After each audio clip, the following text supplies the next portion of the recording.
Iniciando aqui a gravação.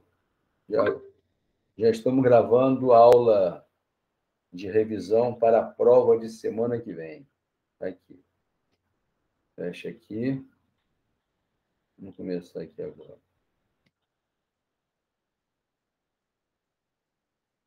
Fecha aqui. Vamos lá. Vou copiar aqui. Essa foi a nossa primeira aula. Nossa primeira aula, nem sei que dia que nós fizemos essa aula, né, gente? A aula aqui foi no dia... Fizemos essa aula aqui, né, inicialmente.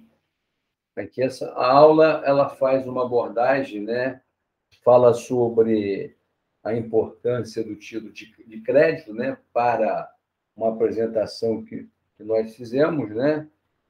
E aqui é mais uma apresentação falando sobre a importância do título de crédito, né? Título de crédito ou dinheiro cambiário, câmbio é uma troca, como nós colocamos aí, né? Importante a gente saber, nesse contexto aqui, que título de crédito é um documento que representa um crédito. Isso é de fundamental relevância. Inclusive, nós temos uma questão na prova que está muito parecida com esse contexto aqui. Então, eu queria que vocês sublinhassem aí que título de crédito é um documento que representa um crédito, uma obrigação. Não teria sentido você ter um cheque, uma letra de câmbio, uma duplicata, uma nota promissória, se ele não tivesse finalidade nenhuma. Então, a finalidade dele é representar o crédito do negócio jurídico. Você comprou um carro, você comprou uma casa, então você vai pagar através de um título de crédito a prazo. Então, isso aí é fundamental. Se vocês guardarem isso aí, é o bastante para a vida de vocês, que título de crédito representa aí está representando uma obrigação, tá? O que é crédito, né?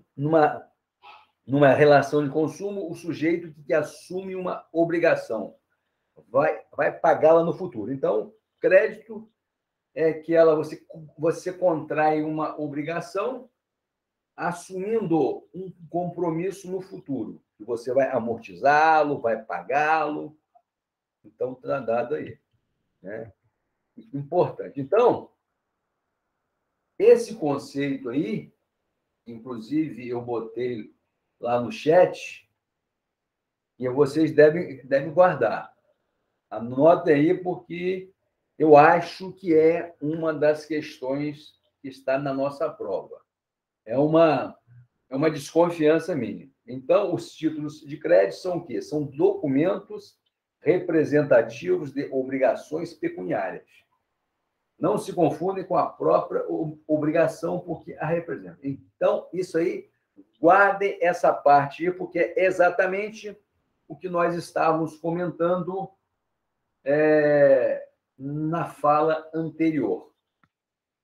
Então, tá aí. Obrigação não precisa colocar o conceito de obrigação, é mais para vocês, né, assimilarem, né, que é exatamente uma obrigação.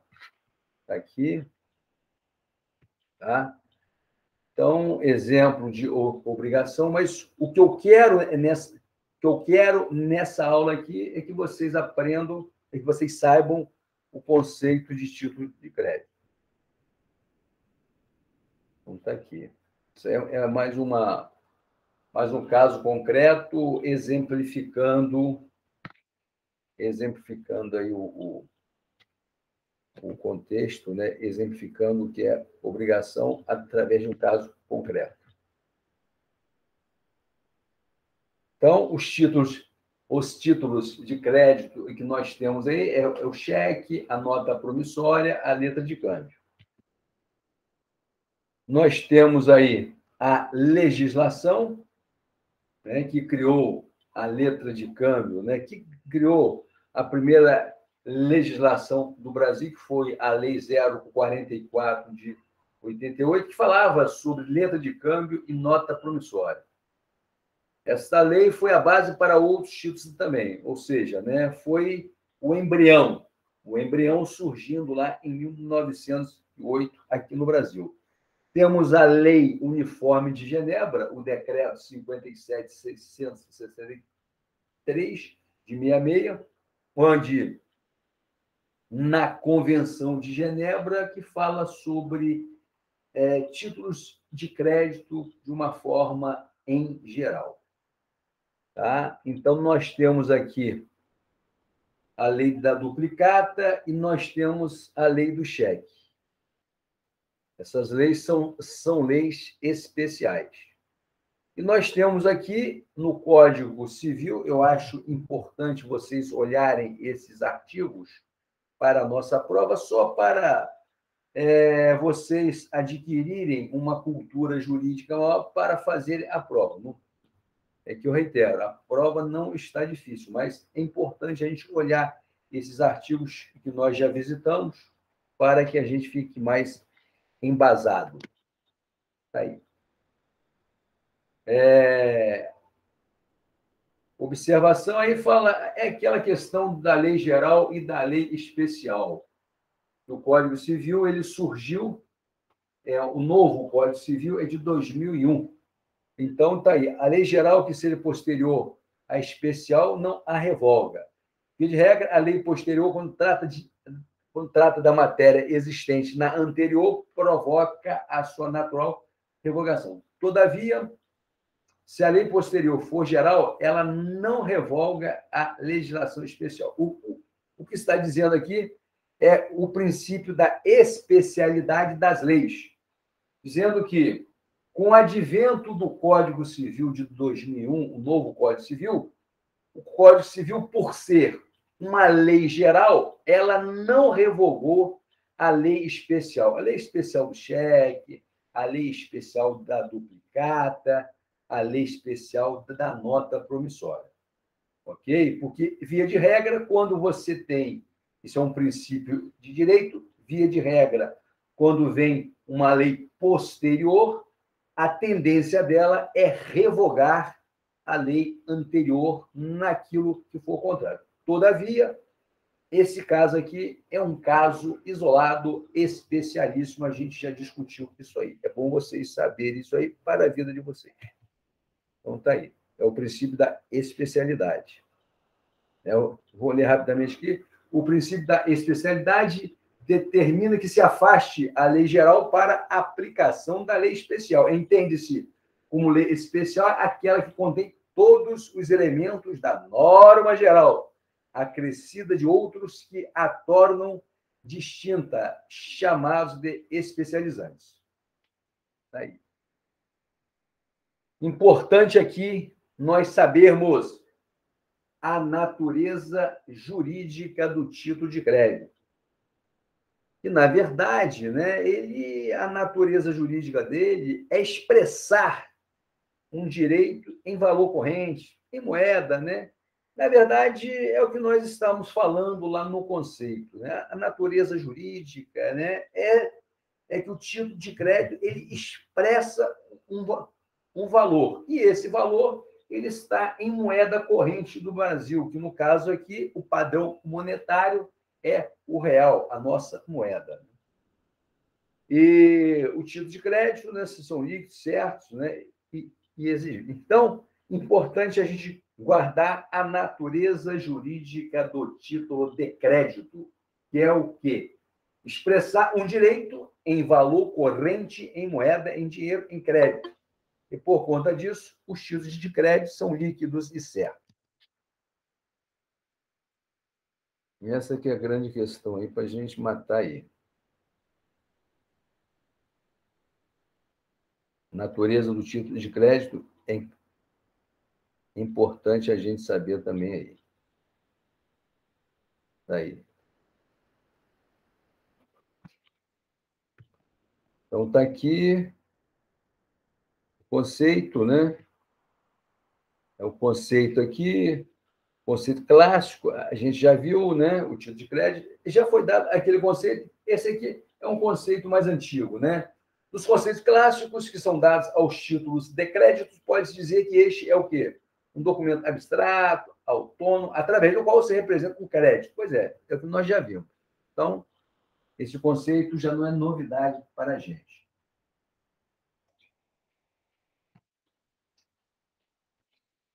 Está aqui. Aqui são os requisitos dos títulos de crédito. Sem mais uma curiosidade, vocês deem uma olhada, se quiser, para robustecer, para enriquecer o argumento de vocês. Também está aqui. Na súmula. Bem, essa foi a aula 1. Então, dessa aula 1, como nós já colocamos, né? Eu quero que vocês aí anote, sublinhe o conceito, a natureza do título de crédito, olhe aqueles artigos do Código Civil, ok? E aí vocês poderão fazer uma das questões da nossa prova. Agora vamos para a aula 2 aqui.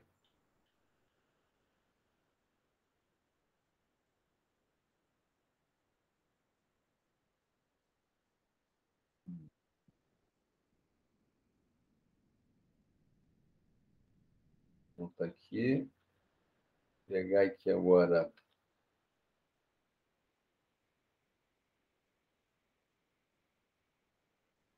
Pronto, fecha isso aqui. Aula 2.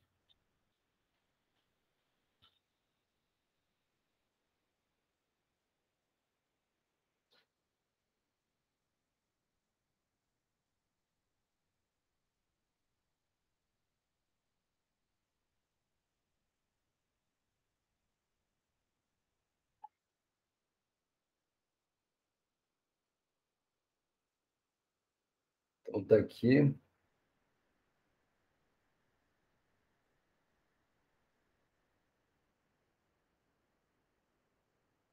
O que nós podemos pegar dessa aula 2 aqui? Vamos aqui.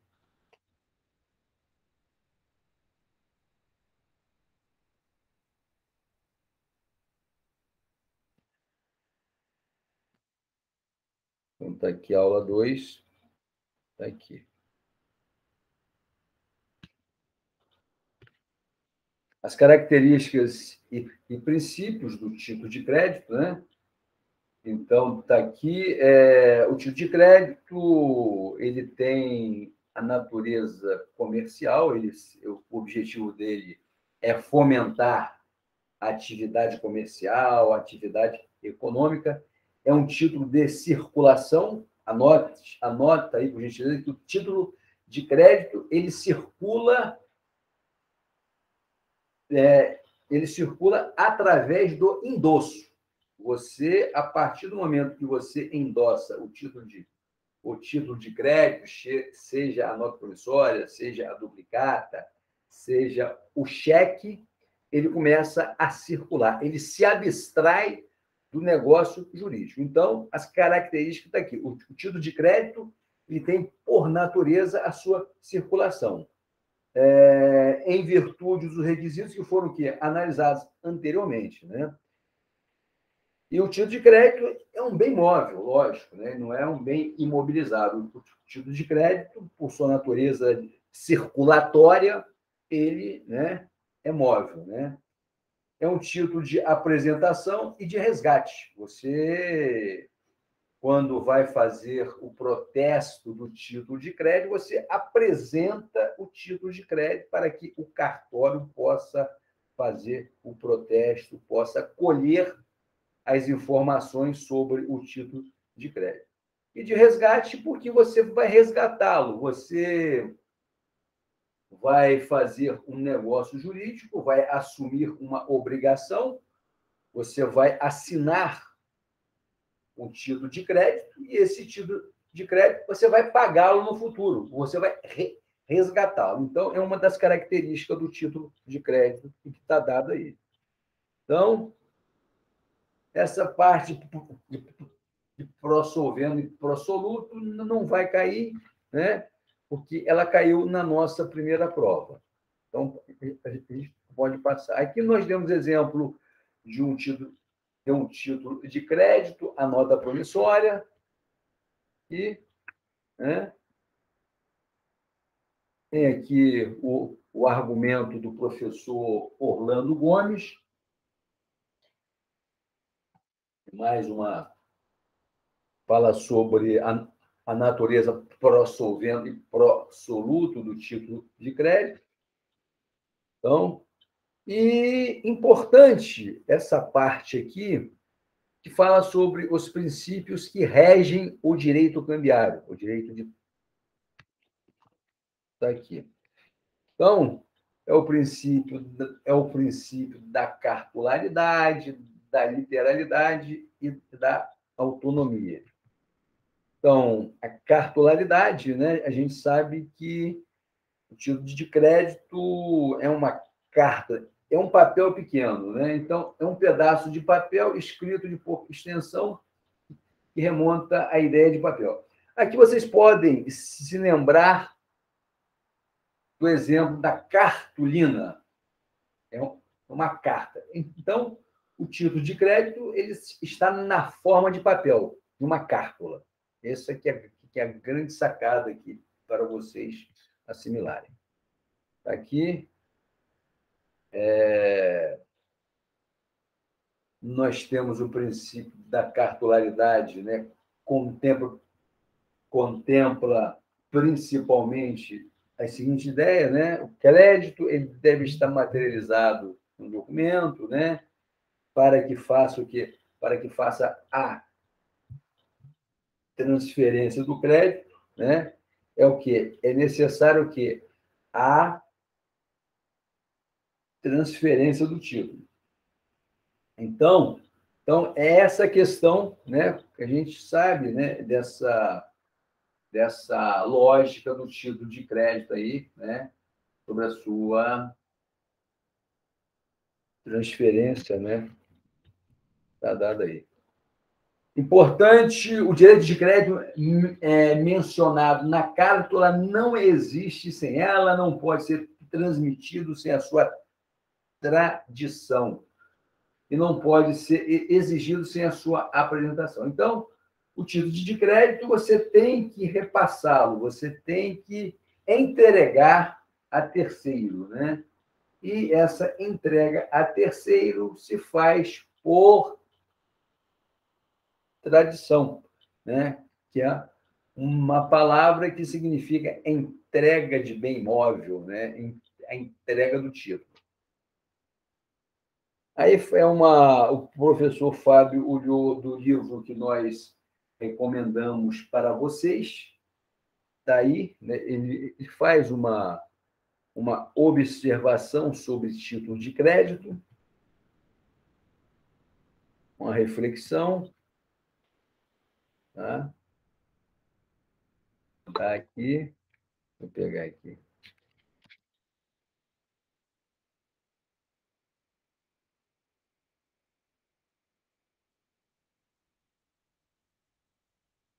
Então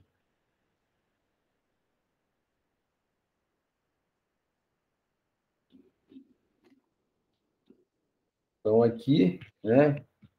Então, aqui, aí tem o princípio da literalidade, é que vale o que está escrito, né? Como a gente já viu em outras aulas. Aí o professor Ricardo Negrão faz uma reflexão sobre o princípio da literalidade, né? Exatamente vale o que a gente escreveu no título de crédito, seja cheque, nota promissória, duplicata ou letra de câmbio. Então, autonomia, né, o princípio da autonomia, o título de crédito, ele tem a sua autonomia natural. Ele não se contamina através de variáveis colaterais. Então, esse princípio aí, é importante a gente olhar esses princípios, a cartularidade, a literalidade e a autonomia. Ok? Então, basicamente, aqui, nesta aula, a gente guarda esses princípios, né, da cartularidade, da literalidade e da autonomia. Ok? Então, tá aí. Então, vamos ver a terceira aula aqui, o que a gente pode aproveitar para a gente dar uma dica aqui sobre a terceira aula aqui.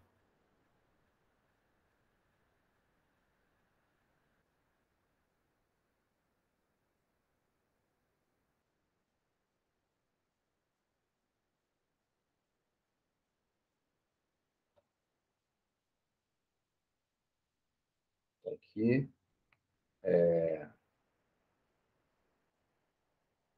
terceira aula.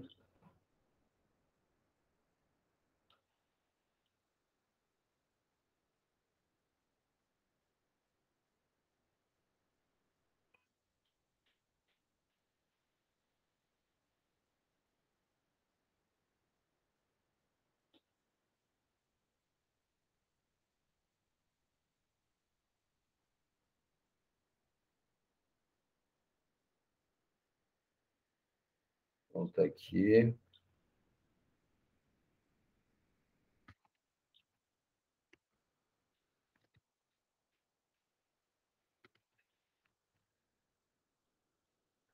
Essa terceira aula, ela é uma abordagem, né, sobre essa questão a questão da desmaterialização do título de crédito. Ou seja, né, com o advento da economia digital, da informática, os títulos de crédito, né,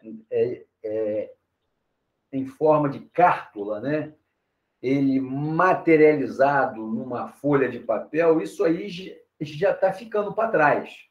Então, hoje, né, hoje o que a gente vê são duplicatas digitais, quando você faz uma compra pela internet, faz um negócio jurídico, via de regra, o que a empresa emite é uma fatura digital, é uma duplicata, é um título de crédito. Cada vez mais as pessoas estão usando menos o cheque. Usa-se o cheque? Usa-se, mas em situações mais extremas. Usa-se a nota promissória? Usa-se, mas é também uma situação mais extrema. Então, essa aula ela está dizendo que hoje está havendo o quê? Uma desmaterialização do título de crédito, né? A economia ela está mais ágil, a gente faz muita compra pela internet, então os títulos de crédito, né, tiveram, né, que se adequar, né, a essa nova realidade. E com a economia digital, alguns títulos eles vão ficando superados, como a letra de câmbio, por exemplo, dificilmente vocês verão na prática, no dia a dia, uma letra de câmbio. Então, essa aula fala sobre a desmaterialização. E vocês dão uma olhada aí, né? Porque é uma aula contemporânea de que está demonstrando, né, que vivemos hoje num momento diferente, né? Porque se você for pegar a primeira legislação brasileira, como nós vimos na aula 1, ela foi de 1908, do século passado, ou seja, do século XX, onde a legislação ela falava sobre letra de câmbio e a nota promissória. E, na verdade, eu diria que são dois títulos de crédito que são pouco usados, né? Mas é importante vocês saberem as características desse estilo de crédito, porque na prova da OAB sempre cai, em concurso público. Mas eu tenho que deixar aqui registrado que, nesse momento histórico em que nós vivemos hoje, com a força da internet, as big techs, né, ocorreu sim uma desmaterialização do título de crédito. As compras são pela rede, são pela internet. Então, é o que nós discutimos nesta aula aqui. Okay? Inclusive, tem julgados, tem aí entendimentos. Ok? Essa aula aí é uma aula que fala sobre a desmaterialização.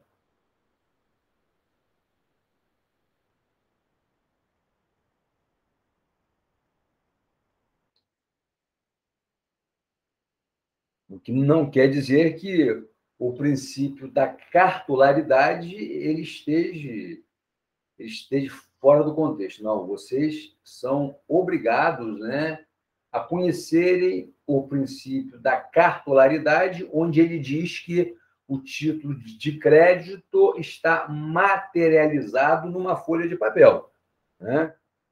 Todavia, a conjuntura ela foi mudando, né? Mas esse conceito é importante para que vocês possam fazer uma prova da OAB e de concurso público, reiterando mais uma vez, reiterando. Então, está aqui.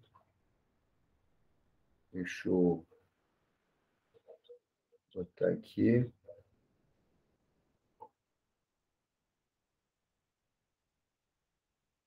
Parar a apresentação, está aqui. Pegar aqui, aula 4.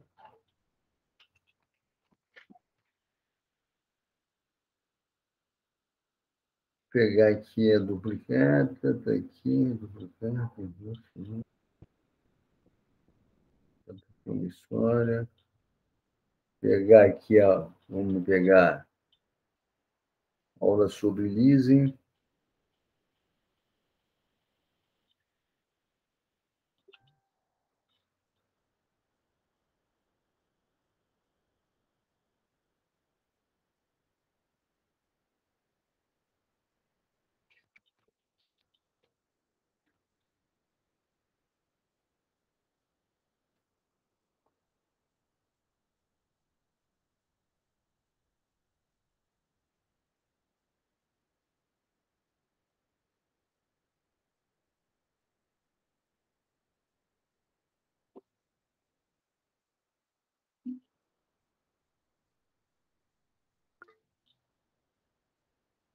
Chegou alguém aí? Deixa eu ver aqui. O negócio apitar aqui, acho que chegou alguém. Não chegou não.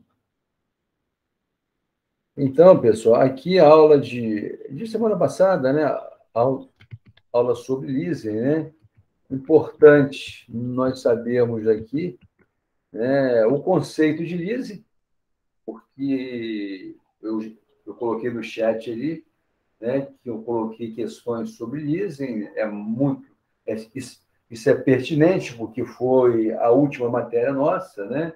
Então, leasing é um arrendamento, é um contrato que você faz com uma determinada instituição financeira. Nós falamos, como dei um exemplo, eu quero, né, um caminhão para atender a minha empresa. E eu não preciso comprar o caminhão, porque fica mais caro. Eu me dirijo ao banco, a uma instituição financeira, falo com o meu gerente, olha, eu estou querendo fazer o leasing de um caminhão, porque eu estou com uma empresa, tal, eu estou com um serviço, uma licitação que eu ganhei, e eu preciso de um caminhão que vai me servir. Então, o gerente, o que faz o banco? O banco vai comprar o caminhão fica no nome do banco e o banco faz o quê? Faz um aluguel a mim, faz um arrendamento à minha empresa, ao meu CPF. Então, esses contratos são usados corriqueiramente, são usados com muita frequência, porque eles, né, reduzem, sobretudo, o custo de produção. Então, é importante vocês saberem é que leasing ou arrendamento mercantil é, na verdade, o quê? O aluguel de um bem. Uma empresa quer renovar os seus computadores, a sua sala de informática, ela não precisa adquirir os equipamentos, os computadores, porque o computador ele é superado, né, muito rápido com essa dinâmica que nós temos aí da economia digital. Então, o que você faz? Você, ao invés de comprar 20 computadores, você faz um leasing, faz um aluguel, o que fica muito mais barato para a sua empresa. Então, Professor, oi, só uma dúvida. diga. Qual é a diferença de quando, no fim do leasing, o equipamento é meu e não é do banco? Tipo assim, não é o aluguel, no final do contrato, o aluguel é o imóvel do proprietário. Não, via de regra, é o seguinte: a gente vai chegar agora nessas opções de venda, né, e de compra. Eu vou mostrar aqui agora, tá? No momento em que você faz o contrato de leasing, você vai ter no final do contrato as suas opções. Uma delas é você adquirir o bem, a outra é você renovar o seu contrato, né? E a outra é você, né? Você alugar o bem. Então, você vai ver aqui agora, é importante você fazer essa pergunta, porque aí a gente vai poder abordar, tá certo? Essas opções que o contrato de leasing te permite, que é uma das questões que nós colocamos na nossa prova. Então, o que eu quero saber, o que eu quero de vocês aqui é que vocês, né, saibam exatamente o que é o leasing, ou seja, o conceito de leasing. Agora vamos às opções que o Paulo Vitor fez a pergunta e nós responderemos com as opções que o contrato de leasing nos permite.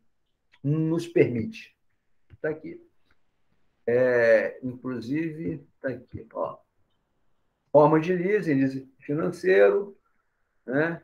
E a essência deles, a filosofia é a mesma, né? Seria aluguel do bem. Bem, aqui está a sua resposta, meu amigo Paulo Vitor. Ao final do contrato, o arrendatário ele poderá optar em fazer o quê? A devolução do bem, renovar, tá certo? O arrendamento, né?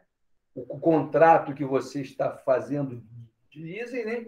Ou você o quê? Ou você manifestar o desejo de comprar o bem que você já está usando. Então, no momento em que você faz esse contrato de leasing com a instituição financeira, você, no final do contrato, você vai ter estas opções. Muito bem, Paulo Vitor? Professor, mas isso aí já é pactuado, né? No final, vai haver um saldo X ou não vai haver saldo, né? Não, se sobrar saldo, você vai adquirir, que seria, né? Que seria o VRG, valor residual que fica no contrato. Muito bem? Aí, se você quiser né, fazer a devolução do bem, tá? Você vai, né, de certa forma, ressarcir a instituição financeira, né? E se você quiser adquirir, você vai o quê? Aquele valor residual é o valor que o bem estará vendendo, uma vez que você já amortizou, né, ao longo do contrato, os aluguéis. Muito bem? Isso aí tem que estar pactuado no contrato, né? Que eu estou pagando parte do saldo do bem e a outra Não, parte isso de vai ter aluguel. que estar no contrato, Paulo. Isso vai ter que estar sempre no contrato, né? Você, Uhum. você no momento em que você faz, né, o contrato de leasing, né, você vai saber exatamente, né, Uhum. as suas obrigações e o seu direito, né? Tá. Então, Aí a isso quitação do leasing, ela é diferente? Como é que é? Se eu quisesse antecipar o contrato, eu teria desconto igual não, não, não. Aí não vai ter aquele desconto, não, né? Isso aí não existe. Não é que não existe. Via de regra, não é feito, né, esse tipo de. Você quer fazer uma antecipação, né? Então, você não vai ter o desconto, né? Como se fosse, por exemplo, o contrato de financiamento. Muito bem? Aí se você faz esta antecipação, aí você, né, você adquire, né, um desconto. Não. Aqui no leasing, não, você não tem, né, esta possibilidade. Muito bem? bem, tudo bem. E isso é uma operação financeira? É financeira, sim, né? Você tem o IOF sobre ela, né? A gente viu aqui, eu não sei se está nessa aula ou na próxima aula, né? Mas você tem que recolher o IOF, né? O IOF, né? sobre operação financeira e ISS também, Serviço. ok? Ok. Eu acho que está aqui na frente, aqui, se eu não me engano. O IOF aqui, deixa eu dar uma olhada aqui só para a gente. Aí sai como uma cédula de crédito bancária mesmo, então. Oi? O título. O título é uma cédula de crédito bancário, o título. É uma cédula de título bancário. Tá ok? Entendi. Show. Está aqui, deixa eu ver aqui, diz operacional, deixa eu ver se fala nessa. Só para eu te dar uma luz aqui do IOF aqui, misto, oneroso, bilateral, paritário, solene, obrigação das partes, bilateral. Aqui são as obrigações, né, das partes, como você colocou, né, no contrato. Você tem aqui as obrigações. Só mais uma Diga, dúvida. Isso, o arrendatário só poderá ser o banco, então. sim, não, o banco via de regra, Paulo, esses contratos, né, eles estão vinculados às instituições financeiras, né? Via de regra. Ah, o banco, né? Aí, ó. Algumas exceções, Aí se surgirem, tudo bem. Agora, via de regra, né, ele se concentra nas instituições financeiras. Por que tem que ser emitida uma cédula de crédito, né? E só a instituição financeira que emite, não é isso? Exatamente, porque isso aí Isso. tem uma reserva de mercado dos bancos também, né, meu amigo? Era uma dúvida. Não é verdade? Tá certo? Monopólio, né? Hã? Um monopólio, né, de mercado. De certa forma, são eles que dominam, né, a economia, né? Então, esse tipo de contrato, relações, né, eles que fazem com uma certa habilidade, né, uma certa agilidade, ok? E é coordenado pelo Banco Central também, né? Sim, sim, sim, lógico que é. Sim, ok? Tá bom? Show. Então, aqui você tem as obrigações do arrendador, né, do arrendatário, né, Paulo? Está aqui, tá? E as aplicações aqui que nós temos aqui, ok? Eu estou passando rápido porque a gente está pegando a aula mais objetiva porque a gente combinou no começo, né, que eu ia fazer um flashback, entendeu? E a gente não vai ficar se aprofundando nas discussões, porque senão a gente não consegue chegar ao final aqui. Aí você tem aqui os exemplos de leasing de automóvel, de máquinas e equipamentos aí, entra computadores, ok? E afins, ok? Então, não foi nessa aula que eu falo sobre o IOF, não, mas é cobrado, né? O IOF, porque o leasing ele é uma operação financeira. Tá aqui. Então, aqui o que eu quero que vocês, né, absorvam dessa aula é o conceito de leasing. Isso aí é que a gente vai... Porque a nossa prova não está difícil, tal. Tem lá questões de marcar sobre leasing, né? Então, vocês vão matar, obviamente, conhecendo o conceito de leasing. Está aqui. Vamos pegar factory, porque aí já é leasing e factory que eu botei aí no chat, né? O factory é um desconto de cheque, né? Você tem lá uma duplicata, né? Um título de crédito. Tem um banco, por exemplo, que pega cheques, né? E ele precisa de dinheiro. Ele precisa fazer dinheiro. Aí você se dirige a uma loja de factory, né? E essa loja antecipa o dinheiro e fica com o seu cheque, com o seu título de crédito. Aí você faz, né, um desconto. É uma espécie de duplicata, é uma espécie de desconto de duplicata, mas você faz com cheque para agilizar, né? Mas o factory é uma coisa que surgiu lá atrás, como nós vimos na Roma Antiga, na Grécia Antiga, entendeu? Não é uma coisa contemporânea. É muito antigo esse tipo de operação, porque já na antiguidade já havia a necessidade de se agilizar os negócios, né? Deixa eu pegar aqui a aula aqui sobre factoring.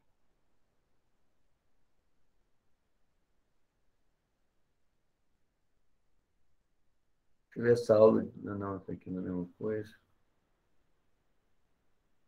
Termina a aula.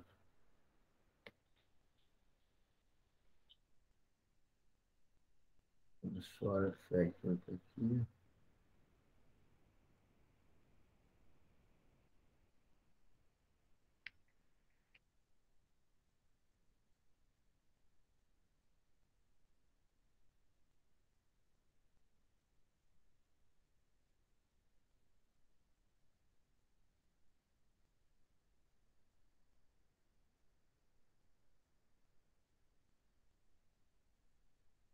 Então, está aqui factory, né?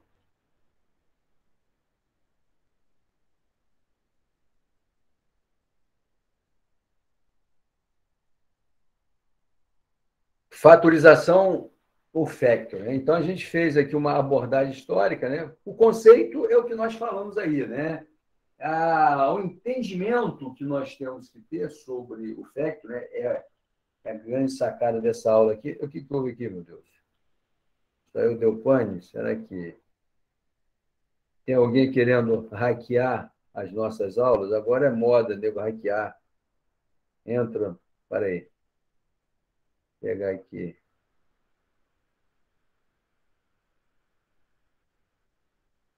Então, o conceito aí que nós temos que saber exatamente o que é um contrato de factoring. Inclusive, salvo engano, um dos casos concretos que tem na prova, são dois casos concretos, um deles fala sobre factoring, né? Então, o que vocês deverão saber é conhecer o conceito. O que é um factoring exatamente, né? Então, objetivamente, foi o que eu falei com vocês, né? O factoring é um posto de gasolina.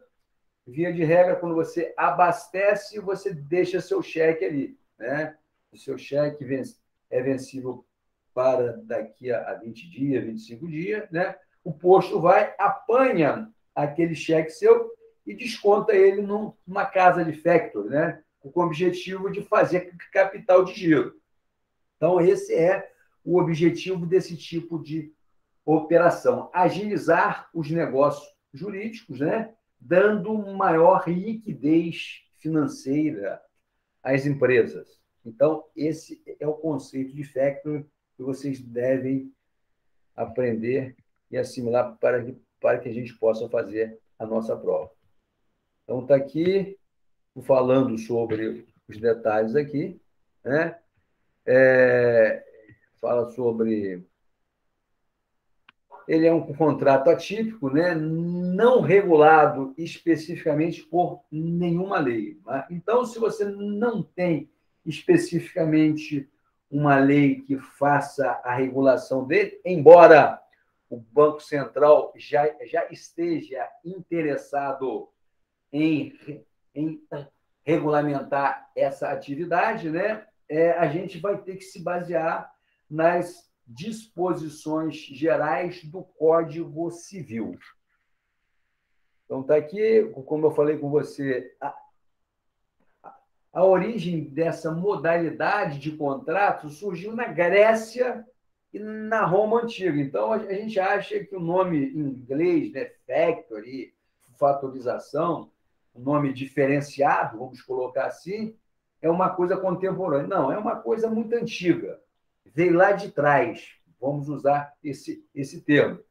E a gente utiliza, né, ele hoje com a maior facilidade. É o que a gente faz hoje, né?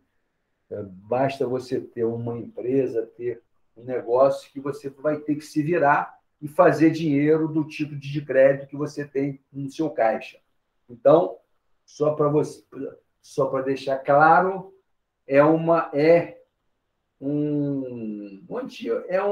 seria, né, uma modalidade de contrato da antiguidade. Está aqui, a gente falou sobre essa parte aqui, né? Então, sobre a regulamentação do factoring no Brasil. Está aqui, a introdução do factoring no Brasil é preconizada como um meio de atender as pequenas e médias empresas na obtenção de capital de giro sem as dificuldades geralmente observadas no desconto bancário, muitas vezes de difícil acesso aos pequenos comerciantes. Foi o que nós falamos logo no começo da aula, né? Pequeno empresário, né? Ele utiliza dessa modalidade de contrato porque a rede bancária ela é burocrática, ela contempla muito grande empresário, grande capital. O pequeno, via de regra, sofre muito. Então, os factoring, eles agilizaram muito, eles oportunizaram e que os pequenos empresários pudessem ter, né, maior agilidade nos seus negócios, nas suas atividades econômicas. Então, essa modalidade de contrato, as pequenas e médias empresas é que utilizam com maior frequência. Por conta disso, o Banco Central já se interessa em regulamentar esta atividade, esse tipo de contrato aqui no Brasil. Então, é isso aí que a gente coloca aqui. Aqui fala sobre cheques, né? Essa questão mercadológica do comércio e tal, entendeu? Então, está aqui. Faz uma explicação mais detalhada, mas vocês sabendo, né, o que é exatamente o factoring, obviamente que vocês vão resolver esse caso concreto com tranquilidade. E aqui, o Banco Central, aí já estou falando já de uma coisa que nós já antecipamos.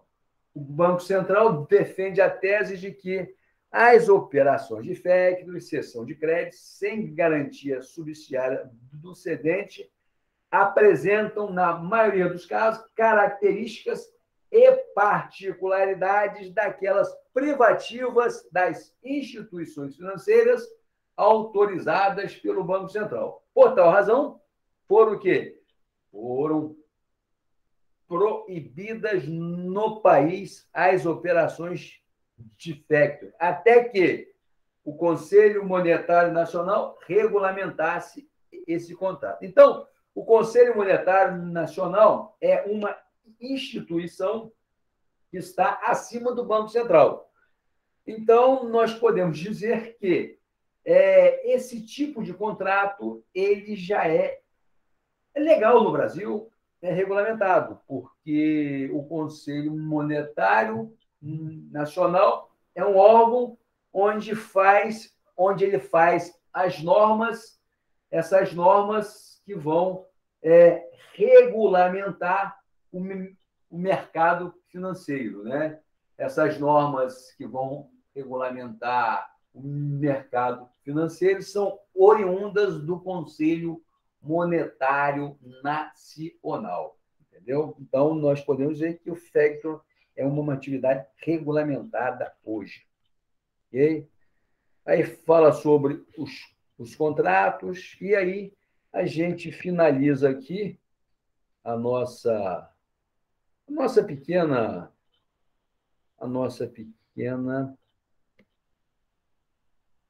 Vou fechar aqui.